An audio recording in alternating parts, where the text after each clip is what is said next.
Welcome to మన TV news. Bulletin ముందుగా headlines. Scooty నడుపుతున్న మైనర్లకు హోంమంత్రి క్లాస్.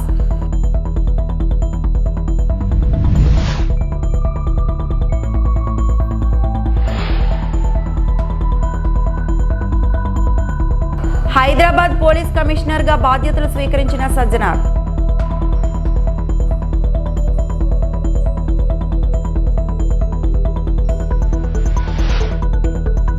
తెలుగు రాష్ట్రాల్లో మరో 4 రోజులు భారీ వర్షాలు.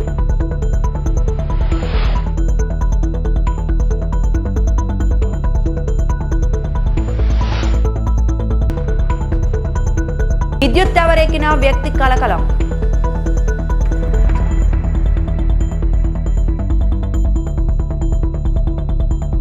కోవిడ్ మహమ్మారి తర్వాత బయో థ్రెట్స్ పెరిగే అవకాశం ఉందని, దీనికి రక్షణ సన్నద్ధత అవసరమని సిడిఎస్ జనరల్ అనిల్ చౌహాన్ తెలిపారు. ప్రస్తుతం ప్రపంచవ్యాప్తంగా ఉద్రిక్తతలు పెరుగుతున్న నేపథ్యంలో భారత్ అప్రమత్తంగా ఉండాలన్నారు. మిలిటరీ నర్సింగ్ సర్వీసెస్ 100 ఏళ్ల ఆవిర్భావ దినోత్సవం సందర్భంగా ఢిల్లీలో సిడిఎస్ జనరల్ అనిల్ చౌహాన్ ఈ వ్యాఖ్యలు చేశారు. భారత్ అణు బెదిరింపులకు ఎన్నడూ భయపడకూడదని ఆపరేషన్ సింధూర్ సమయంలో తమతో ప్రధాని మోడీ చెప్పినట్లు అనిల్ చౌహాన్ తెలిపారు. అందుకు అనుగుణంగా దేశంలో రక్షణ వ్యవస్థను, ఆయుధ సంపత్తిని అభివృద్ధి చేసుకోవాలని సూచించినట్లు ఆయన పేర్కొన్నారు. ఇప్పటికే అభివృద్ధి చెందిన దేశాలు భారీగా అణ్వాయుధాల తయారీని చేపడుతున్నాయని అన్నారు. 1926లో స్థాపించిన మిలిటరీ నర్సింగ్ సర్వీస్ 100 ఏళ్లుగా దేశ సైన్యానికి అందిస్తున్న సేవలను అనిల్ చౌహాన్ కొనియాడారు. This occasion also honors the veterans and former additional director generals whose leadership has laid the foundation for service known for discipline, devotion and dignity. I firmly believe that nurses are the heartbeat of healthcare, giving more than just care. They offer hope, comfort and compassion when it's needed the most. As we mark the centenary milestones, we must also focus on a critical but often overlooked truth that those who heal also need healing. It's heartening to see that this scientific session focuses not only on critical expertise but also on emotional and psychological well-being of the caregiver themselves. In a pursuit of operational readiness and combat fitness, we must remember that the strength of our forces lies equally in the well-being of those who care for them. Caregivers in uniform or nursing officers are often first to respond and almost last to rest. While they uphold the highest standards of military discipline and medical excellence, they also silently bear the emotional toll of caregiving. మైనర్లకు వాహనాలు ఇవ్వడం చట్టరీత్యా నేరం. పిల్లలకు వాహనాలు ఇచ్చే విషయంలో తల్లిదండ్రులు జాగ్రత్త వహించాలి. రోడ్డు భద్రతా వారోత్సవాలు, మరో అవగాహన కార్యక్రమాల్లో పోలీసులు, అధికారులు లేదా ట్రాఫిక్ పోలీసులు ఈ సూచనలు చేయడం సర్వసాధారణం. డ్రైవింగ్ లైసెన్స్ లేని వారు వాహనాలు నడిపే మైనర్లను గుర్తించి ఫైన్ వేయడం సూచిస్తున్నాం. కానీ స్వయంగా రాష్ట్ర హోంమంత్రి వంగలపూడి అనిత స్వయంగా స్కూటీ నడుపుతున్న మైనర్ల గురించి వారికి క్లాస్ స్పీకర్. అక్టోబర్ 1న సీఎం చంద్రబాబు నాయుడు విజయనగరం జిల్లా దత్తిరాజేరు మండలం దత్తిలో పింఛన్ల పంపిణీకి హాజరు కానున్నారు. ఆ కార్యక్రమం ఏర్పాటు పరిశీలనకు హోంమంత్రి అనిత విశాఖకు బయలుదేరారు. మార్గ మధ్యలో విజయనగరం జిల్లా డెంకాడ మండలం చింతవలస వద్ద జాతీయ రహదారిపై వేగంగా స్కూటీ నడుపుతూ వెళ్తున్న 2 మైనర్ బాలుర్ని హోంమంత్రి గమనించారు. అనిత కాన్వాయ్ ఆపి పిల్లలతో కొంతసేపు ముచ్చటించారు. ప్రమాదకర డ్రైవింగ్ చేయకూడదని 2 పిల్లల వివరాలు తెలుసుకొని శుతిమెత్తగా మందలించారు. పిల్లల తల్లిదండ్రులను పిలిపించి హెచ్చరించమని హోంమంత్రి పోలీసులను ఆదేశించారు.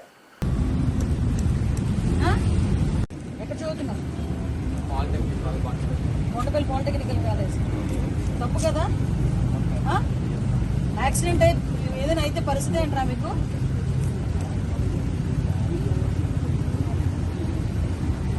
వీడికి నిండా 16 సంవత్సరాలు లేవు. వీడు బండి వేసుకొని ఫిల్ట్లు కొడుతున్నాడు రోడ్ల మీద.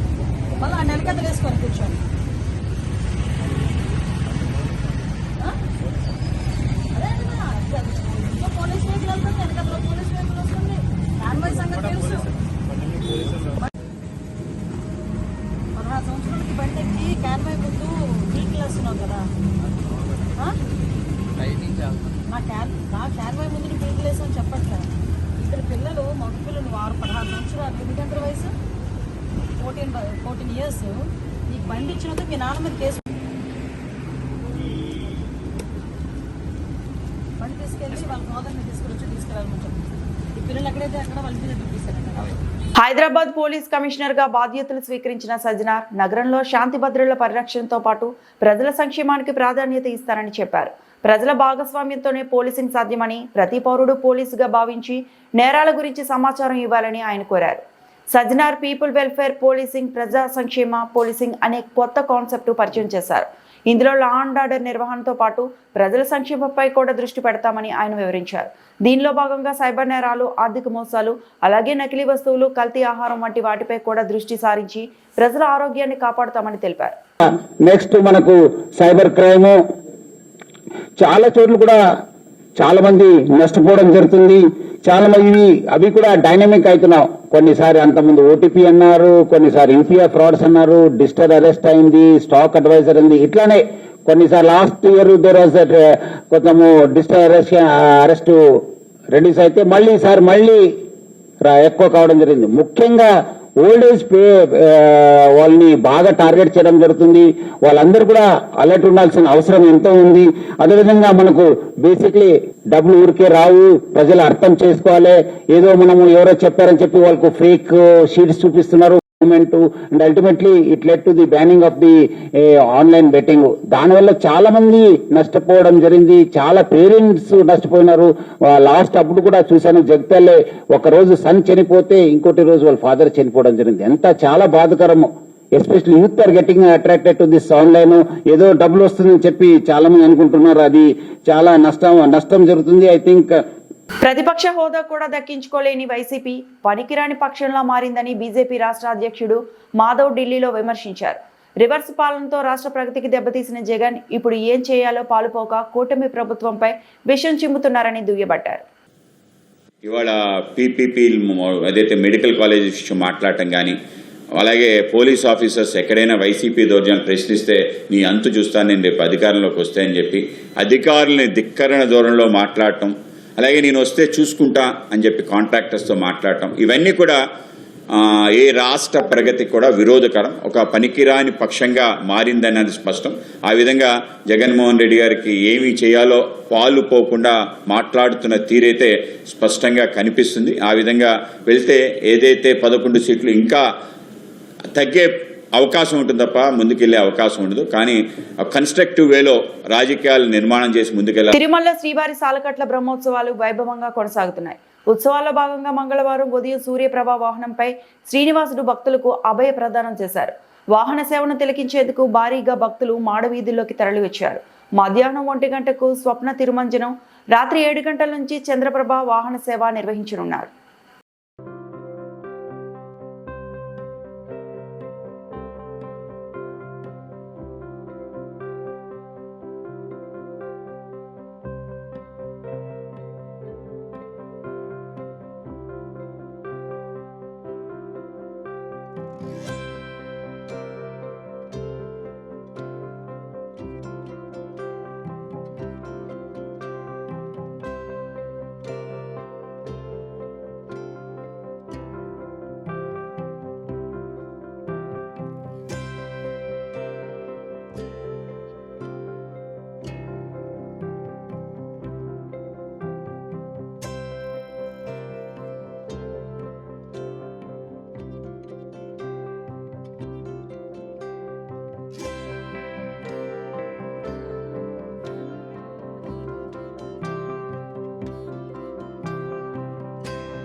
హౌస్ వైఫ్ అంటే అంత సులభం కాదని, చాలా కష్టమని, సెలవు అనేది లేకుండా పని చేయాలని మహిళలు పడుతున్న కష్టాలపై జేసీ ప్రభాకర్ రెడ్డి వ్యాఖ్యానించారు. తాడిపత్రి అభివృద్ధిలో భాగంగా సమాజానికి మేలు చేయాలి అని అనుకునే మహిళలు ముందుకు రావాలని, అన్ని రంగాల్లో ముందుండే మన మున్సిపాలిటీ అండర్ డ్రైనేజ్ విషయంలో మాత్రం వెనుకబడి ఉన్నామని, ఎందుకంటే అండర్ డ్రైనేజ్లో వ్యర్థ పదార్థాలు వేయడం వల్ల అని జేసీ అన్నారు. తాడిపత్రి అభివృద్ధిలో మహిళల సహాయం మాకు కావాలని, సోషల్ వర్క్ చేయడానికి ముందుకు రావాలని మహిళలకు జేసీ పిలుపునిచ్చారు. ఒకరోజు నేను మీటింగ్ ఏర్పాటు చేస్తానని, తాడిపత్రి బాగుండాలనే వాళ్ళు ముందుకు రావాలని, పరక పట్టాలి అంటే ధైర్యం ఉండాలి అని జేసీ అన్నారు. నెలకు 2 లక్షల జీతం ఇచ్చినా పనిచేసే వాళ్ళు లేరని, రోజు రావాలి అంటే కుదరదు అని, అందుకే నెలకు 2 రోజులు తాడిపత్రి అభివృద్ధి కోసం కేటాయించండి అంటూ జేసీ తెలిపారు. ఎస్పెషల్లీ ఈ రోజు నేను హౌస్ వైఫ్స్ అది ఏమమ్మా ఏం పని చేస్తావంటే హౌస్ వైఫ్ అంటారు. దాని మీనింగ్ మీకు తెలుసా? హౌస్ వైఫ్ అంటే house wife is a administrator. భర్త జీతం తెచ్చిస్తే 30 రోజులు ఎట్లా గడపాలా అని క్యాల్కులేట్ చేసుకుంటుంది. బియ్యానికి ఎంత, బ్యాళ్ళకి ఎంత, దానికింత అని మోస్ట్ రిస్క్ జాబ్. అంత ఈజీగా హౌస్ వైఫ్ అని అద్దండి. ఇప్పుడు మా మున్సిపల్ ఆఫీస్ లో మా commissioner is administrator. You are like that to your house. నేను ఎందుకు ఈరోజు మీ గురించి మాట్లాడుతున్నానంటే, అంతో ఇంతో పని చేయగలరనే ఉద్దేశంతోనే I need your help. Tadipatri ప్రజానీకానికి, తాడిపత్రికి మీ యొక్క అవసరం వచ్చింది. ఎలా అంటారేమో, ఈరోజు డిసిప్లిన్ లేకపోతే ఎవరు బతకలేరు. ఎస్పెషలీ యంగ్ ఎనర్జెటిక్ పిల్లలు ఉన్నారే, they are going to have a problem. Discipline is more important today. సరే, నేను ఒక మీటింగ్ పెట్టదలుచుకున్నాను. సమాజానికి బాగు చేయాలనే ఉద్దేశం ఉండే హౌస్ వైఫ్స్ కానీ, ఇంకా పెళ్లి కానీ, చదువుకున్న వాళ్ళు కానీ ముందుకు రావాలని కోరుతున్నా. మనం కనీసం ఊర్లో ఒక 6 నెలలు ప్రతి ఇంటిని టచ్ చేస్తే మంచి రెస్పాన్స్ వస్తుంది. ఇప్పుడే అన్ని విధాలా మనం ముందున్నాం, కానీ అండర్ గ్రౌండ్ డ్రైన్ దాంట్లో వెనుకబడి ఉన్నాం. ఎవరి వల్ల అంటే ఇంట్లో చూసుకునే ఆడవాళ్ళతో. ఏంటండి,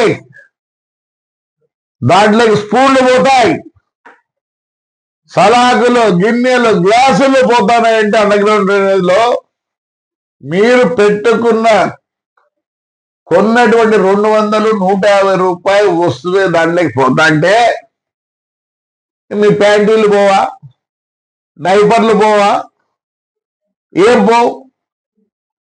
మీరు కొన్న వస్తువే దాంట్లో పోతా అంటే ప్లాస్టిక్ పోదా? తెలుగు రాష్ట్రాలను ఇప్పట్లో వర్షాలు వదిలేలా లేవు.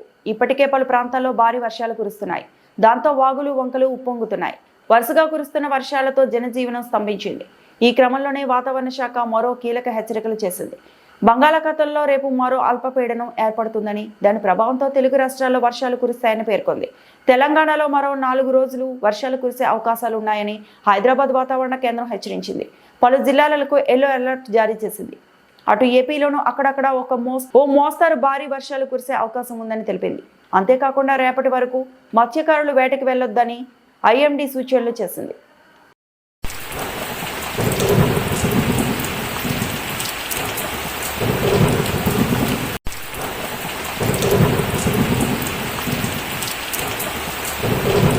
ఆసియా కప్ 2025 ఫైనల్లో తిలక్ వర్మ వీరోచిత పోరాటంతో తెలుగోడి సత్తా ప్రపంచానికి చాటి చెప్పాడు. 53 బంతుల్లో 3 ఫ్లోర్లు, 4 సిక్స్లతో 69 పరుగులు చేసి నాట్అవుట్ గా నిలిచాడు.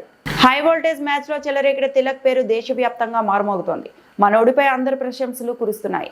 తిలక్ సోమవారం యుఏఈ నుంచి హైదరాబాద్ చేరుకున్నాడు. శంషాబాద్ ఎయిర్పోర్టులో అతనికి ప్రభుత్వ అధికారులు ఫ్రాన్స్ ఘన స్వాగతం పలికారు. తిలక్ వర్మ ఈ రోజు లింగంపల్లిలో లేగాల గ్రౌండ్లోకి వెళ్లాడు. అక్కడ శిక్షణ పొందుతున్న ఆటగాళ్లతో సరదాగా ముచ్చటించారు. అనంతరం తిలక్ వర్మ మీడియాతో మాట్లాడుతూ చాలా సంతోషంగా ఉంది. ఆసియా కప్ ఫైనల్లో ఇన్నింగ్స్ ఎప్పటికీ గుర్తుంటుంది. ఫైనల్లో అందరం సమిష్టిగా కష్టపడ్డాం. నేను చాలా ఒత్తిడిలోనే బ్యాటింగ్ చేశా. దేశాన్ని గెలిపించాలనే లక్ష్యంతోనే ఆడా. పాకిస్తాన్ ప్లేయర్లు చాలా ఒత్తిడికి గురి చేశారు, అయినా పట్టించుకోలేదు. మ్యాచ్ గెలిచి వారికి ధీటుగా బదులివ్వాలని అనుకున్నా. టోన్లో ప్రతి మ్యాచ్లో వ్యూహాలు మార్చుకుంటూ ముందుకెళ్ళాం. నా విజయంలో తల్లిదండ్రులు, కోచ్దే కీలక పాత్ర. నా క్రికెట్ కెరీర్ కోసం చిన్నప్పటి నుంచి ఎంతో కృషి చేశాను అని చెప్పారు. ఈవెన్ దానికి అపోజిట్ రియాక్షన్స్ కూడా మన టీమ్ ఇండియన్ ప్లేయర్స్ నుంచి చూసాం. సో ఇదంతా ఎట్లా ఉండేది అంటే ఇదేమన్నా మీకు ప్రెషర్ క్రియేట్ చేసిందా, లేకపోతే ఆటను గేమ్ ఏమైనా డిస్టర్బ్ చేసిందా? ముందు వాళ్ళే స్టార్ట్ చేశారు పాకిస్తాన్ నుంచి. స్టార్ట్ అదే ఇండియా పాకిస్తాన్ మ్యాచ్ లో ఓకే, బట్ ఆపరేషన్ సింధూర్ తర్వాత కొద్దిగా హార్డ్ గా వచ్చారు వాళ్ళు మా మీద. బట్ మేము ఆడేది చెప్పాను కదా మళ్ళీ స్పోర్ట్. సో స్పోర్ట్ ని ఎమోషన్స్ తో కనెక్ట్ చేసి ఆడితే అవ్వదు. సో జస్ట్ నేను స్పోర్ట్ ని ఏ విధంగా ఆడాలో ఆ విధంగా స్పోర్ట్ లో ఆడి we have replied in a good way to them.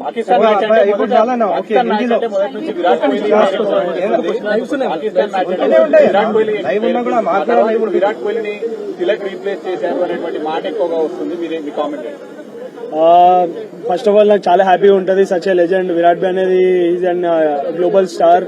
So చిన్నప్పటి నుంచి నాకు కూడా కాదు చాలా ఇండియాకి ఇన్స్పైర్ చేశారు.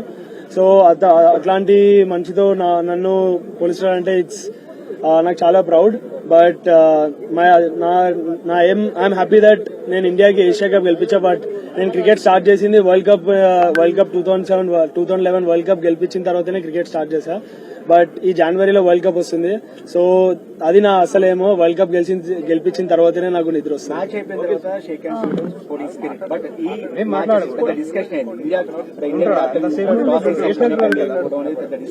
తిరుపతి జిల్లా రేణిగుంట సమీపంలో గురవరాజుపల్లి పొలాల్లో మంగళవారం తెల్లవారుజామున 2 గంటల ప్రాంతంలో ఓ గుర్తు తెలియని వ్యక్తి 220 kV విద్యుత్ టవర్ ఎక్కి కూర్చోవడం తీవ్ర ఉద్రిక్తతకు దారితీసింది. ఉదయం వరకు అతడు టవర్ పైనే ఉండగా స్థానికులు చూసి పోలీసులకు సమాచారం అందించారు. సమాచారం అందుకున్న Renigunta DSP Srinivas, CI Jayachandra, SI Nagaraju తమ సిబ్బందితో పాటు అగ్నిమాపక సిబ్బంది సంఘటన స్థలానికి చేరుకుని పరిస్థితిని సమీక్షించారు. టవర్ ఎత్తు ఎక్కువగా ఉండటంతో కింద నుంచి మాట్లాడే ప్రయత్నాలు ఫలించలేదు. పైకి ఎక్కి సంప్రదించాలని అనుకున్న అతడు దూకే ప్రమాదం ఉందన్న భయంతో పోలీసులు జాగ్రత్తలు తీసుకుంటామన్నారు. డీఎస్పీ శ్రీనివాసరావు తెలిపిన వివరాల మేరకు అతడు కర్ణాటకలోని కడూరు ప్రాంతానికి చెందిన శివాని శనివారం తన మిత్రులతో కలిసి తిరుమల శ్రీవారి దర్శనం కోసం వచ్చి సోమవారం తిరుగు ప్రయాణంలో తిరుపతి రైల్వే స్టేషన్ నుంచి బెంగళూరు వెళ్లడానికి టికెట్లు తీసుకున్నాడు. అయితే మద్యం అలవాటు ఉన్నందున బయటికి వెళ్లి తాగుతుండగా వారి ట్రైన్ వెళ్లిపోవడంతో వెనుకబడిపోయాడు. దీంతో రేణిగుంటలో సమీపంలో గురవరాజుపల్లి పంట పొలాల్లో 220 kV విద్యుత్ టవర్ ఎక్కినట్లు తెలుస్తోంది. అతడు అల్లం సాగు చేస్తూ జీవనం సాగిస్తున్నట్లు సమాచారం. శివానికి 3 కుమారులు ఉన్నారని, అతడు టవర్ ఎక్కడానికి గల కారణం ఇంకా స్పష్టంగా తెలియలేదని తెలిపారు. ఈ ఘటనతో స్థానికులు భయాందోళనకు గురయ్యారు. తెల్లవారుజామున ఒక గుర్తు తెలియని వ్యక్తి 220 kV 11 వైను రేణిగుంట మండలము గురవరాజుపల్లె గ్రామం సమీపంలో ఉన్న పొలాల్లో ఉన్న ఎలక్ట్రికల్కి సంబంధించిన టవర్ ఎక్కేసేసి కూర్చున్నాడు. అతని గురించి మేము ఉదయం తెల్లవారుజాము నుంచి దాని గురించి గ్రామస్తులు పోలీసులు సమాచారం ఇచ్చిన వెంటనే సంఘటనా స్థలానికి పోలీసులు, revenue department, fire department, electrical department అందరం సమయానికి ఇక్కడ చేరుకొని ప్రస్తుతానికి ఆ ఎలక్ట్రికల్ లైన్కు ఉన్న పవర్ సప్లైను తొలగించడమైంది. ఇమీడియట్గా ఫైర్ వాళ్ళు నెట్ ద్వారా పెట్టడం జరిగింది. ఆ యొక్క వ్యక్తిని ఉదయం నుంచి ఇప్పటి వరకు ఎంత ప్రయత్నాలు చేసి దింపడానికి ప్రయత్నం చేసి చాలా విధాలుగా ప్రయత్నం చేశాము. కానీ ఆ వ్యక్తి మధ్యస్థం లేక ఉన్నాడా, తెలిసి చేస్తున్నాడా ఏమి తెలియకోకుండా కావాలనే అతను వేలాడుతూ అందరినీ భయభ్రాంతులు చేస్తూ మేము అతను ఎలా తిరుగుతూ ఉంటే అలా నెట్టు పెట్టేసి అతన్ని ప్రాణంలో కాపాడడానికి చాలా వరకు మేము ప్రయత్నం చేశాము. చివరికి కింద నెట్టు పెట్టుకున్నాము. అతను పైనుంచి దూకడం వల్ల నెట్టు ద్వారా కొంతవరకు సేఫ్గా ఉండడం జరిగింది. ప్రస్తుతానికి అతన్ని హాస్పిటల్కు మా అంబులెన్స్ సమయానికి రాలేకపోయినా కూడా మా యొక్క పోలీసు వాహనంలో మేము తరలించేసి మా హాస్పిటల్లో తరలించడం జరిగింది. ప్రస్తుతానికి అతను ట్రీట్మెంట్ తీసుకుంటున్నాడు. తదుపరి విషయాలు తెలియజేస్తాము. అతని యొక్క వివరాల గురించి తెలియగా అతను బెంగళూరుకు చెందిన శివ అనే వ్యక్తిగా అని తెలిసినది. వాళ్ళ బంధువులను వేరే అతని యొక్క ఫోన్ నెంబర్ ద్వారా మేము సంప్రదిస్తే అతను తిరుమల దర్శనానికి వచ్చేసి తప్పిపోయి ఉన్నాడని చెప్పేసి తెలిసినది. వాళ్ళ బంధువులకు కూడా మేము సమాచారం అందించాము. వాళ్ళు కూడా ఇక్కడికి వస్తున్నారు. ఒక 27 years ఫీమేల్ని మేల్ పేషెంట్ని తీసుకొని వచ్చారండి. ఆయన 45 feet నుంచి పడిపోయారు. బట్ వాట్ రీజన్స్ మాకు తెలియదు. ఇమ్మీడియట్గా మన దగ్గర తీసుకొని వచ్చినప్పుడు అంటే ఈసీజీ తీసిన ఎమ్మటే మన దగ్గర పల్సరస్ యాక్టివిటీ అంటాం. ఇక్కడ మనం చెక్ చేసే కెరోటిడ్స్ అంటాం. అవి కూడా చాలా ఫీబుల్గా ఉన్నాయి. ఇమ్మీడియట్గా మనము సిపిఆర్ స్టార్ట్ చేసి వెంటిలేటర్ మీద ఇంటిబేట్ చేసి సిపిఆర్ స్టార్ట్ చేసి ఇంజెక్షన్స్, అడ్రినలిన్, అట్రోపిన్ అన్ని మ్యాక్సిమం ఎఫర్ట్స్ అంతా ఇచ్చాము. ఆల్మోస్ట్ ఒక 15 సైకిల్స్ సిపిఆర్ కొట్టాము, 1 అవర్ సిపిఆర్ కొట్టాము. కానీ ఆ సిపిఆర్ మనం ఇచ్చిన సిపిఆర్ కూడా రీగైన్ అవ్వలేదు. కాన్షియస్నెస్ ఏం ఆర్ఓఎస్సి అంటాము, ఆ సర్క్యులేషన్ కూడా రీగైన్ కాలేదు. ఇంకా మనము డిక్లేర్ చేయాల్సి వచ్చింది. అరౌండ్ 10 ఇప్పుడు 5 minutes బ్యాక్ డిక్లేర్ డెత్ అయింది. అంతే అంతే. అంబేద్కర్ కోనసీమ జిల్లా అమలాపురం ప్రభుత్వ మెడికల్ కాలేజీలు ప్రైవేటీకరణకు వ్యతిరేకంగా వైఎస్ఆర్సీపీ కోనసీమ ఎస్సీసీల ఆధ్వర్యంలో నిరసన కార్యక్రమం నిర్వహించారు. ఈద్రపల్లిలో అంబేద్కర్ విగ్రహానికి పూలమాలలు సమర్పించి వినతి పత్రాన్ని అందజేశారు. ప్రభుత్వ కళాశాలను పీపీపీ విధానంలో ప్రైవేటు వ్యక్తులకు అప్పగించాలనే ప్రయత్నాలను ఖండిస్తూ వైఎస్ఆర్సీపీ నాయకులు బహిరంగంగా ఆందోళన చేపట్టారు. ఈ నిరసనలో ఎస్సీసీల అధ్యక్షుడు Gollapalli David, MLC Bommi Israel, మాజీ మంత్రి Gollapalli Surya Rao, P Gannavaram YCP coordinator Gannavarapu Srinu తదితర నాయకులు పాల్గొన్నారు. డాక్టర్ బాబాసాహెబ్ అంబేద్కర్ గారు రచించినటువంటి రాజ్యాంగంలో పొందుపరిచిన హక్కుల కోసం ఈ రాష్ట్ర ప్రభుత్వం కాలరాస్తున్న సమయంలో ఈ రాష్ట్రంలో ఉన్నటువంటి ఎస్సీలు ఉన్నటువంటి పేదవాళ్ళు, బీసీలు ఉన్నటువంటి పేదవాళ్ళు, ఓసీలు ఉన్నటువంటి పేదవాళ్ళు కూడా లక్షలాది రూపాయలు మెడికల్ కాలేజీలో చదువుకోవడానికి ఖర్చుతున్న శుభ సందర్భంలో పేదవాడు చదువుకోవాలి, పేదవాడు డాక్టర్ అవ్వాలి, పేదవాడు ప్రొఫెసర్ అవ్వాలి, పేదవాడు కూడా మెడికల్ కాలేజీలో చదువుకోవాలి, ఎంబీబీఎస్ సీట్లు సాధించాలన్న ఆలోచన విధానంతో గొప్ప సంకల్పం, గొప్ప లక్ష్యంతో ఈ రాష్ట్ర మాజీ ముఖ్యమంత్రులు, అప్పుడు ముఖ్యమంత్రి వర్యులు శ్రీ వైఎస్ జగన్మోహన్ రెడ్డి గారు ఈ రాష్ట్రానికి 17 మెడికల్ కాలేజీలు తీసుకొచ్చి 5 కాలేజీలని సంపూర్ణంగా పూర్తి చేసి వాటిల్లో 2 సంవత్సరాల నుంచి 2 బ్యాచ్లుగా మెడికల్ కాలేజీలు విద్యార్థులు చదువుకుంటున్నారు. 2 కాలేజీలు మళ్ళీ అడ్మిషన్ స్టార్ట్ అయినాయి. పులివెందుల్లో నేషనల్ మెడికల్ కౌన్సిల్ 50 సీట్లు ఆ కాలేజీకి పర్మిషన్ ఇచ్చిన సందర్భంలో ఈ ప్రభుత్వం ఒక లేఖ రాసింది, మెడికల్ కాలేజీల సీట్లు అవసరం లేదు, వెనక్కి తీసుకోమని ఎన్ఎంసీకి. ఎంత దుర్మార్గమైనటువంటి చర్య! ఈ రాష్ట్రానికి కూటమి ప్రభుత్వం ఏర్పడిన తర్వాత 2 లక్షల కోట్ల రూపాయలు అప్పు చేశారని చెప్తున్నారు. 2 లక్షల కోట్ల రూపాయలు అప్పు చేశానని చెప్తున్నటువంటి ఈ ప్రభుత్వం ఈ మెడికల్ కాలేజీలకి 17 మెడికల్ కాలేజీల్లో మిగతా కాలేజీలు నిర్మాణం అవ్వాలంటే 6 కోట్ల రూపాయలు మాత్రం అవసరం. 6,000 కోట్ల రూపాయలు మాత్రమే అవసరం. ఈ 6,000 కోట్ల రూపాయలని 2 లక్షల కోట్ల రూపాయలు నిర్మాణం చేయలేరా? అంటే ఎస్సీ వాళ్ళు మెడికల్ వైద్యం చదువుకోకూడదు, బీసీలు చదువుకోకూడదు, ఓసీలు చదువుకోకూడదు అనే ఉద్దేశంతో కుట్రపూరితమైనటువంటి వాతావరణంలో ఈ కూటమి ప్రభుత్వం నిర్వహిస్తుంది. ఈ రాష్ట్రంలో పేద విద్యార్థులకి, ఎస్సీ విద్యార్థులకు వసతి గృహాలు ఉండవు. పేద విద్యార్థులకి వసతి గృహాల్లో సౌకర్యాలు ఉండవు. కానీ చంద్రబాబు నాయుడు గారి మధ్యన అంటున్నారు పశువులకి హాస్టల్ కట్టిస్తానంటున్నారు. పశువులకి హాస్టల్ కట్టించడానికి వచ్చే డబ్బులు మీరు 6,000 కోట్ల రూపాయలు ఈ నిర్మాణంలో ఎందుకు రావో మీరు ప్రజలకు సమాధానం చెప్పాలని చెప్పి సందర్భంగా మనం చేస్తున్నాం. అదే సందర్భంలో మరి ఈరోజు ఒక ప్రభుత్వ ఆసుపత్రి వస్తే మెడికల్ కాలేజ్ అంటే ప్రభుత్వ ఆసుపత్రి. ఈ వార్తలు ఇంతటితో సమాప్తం.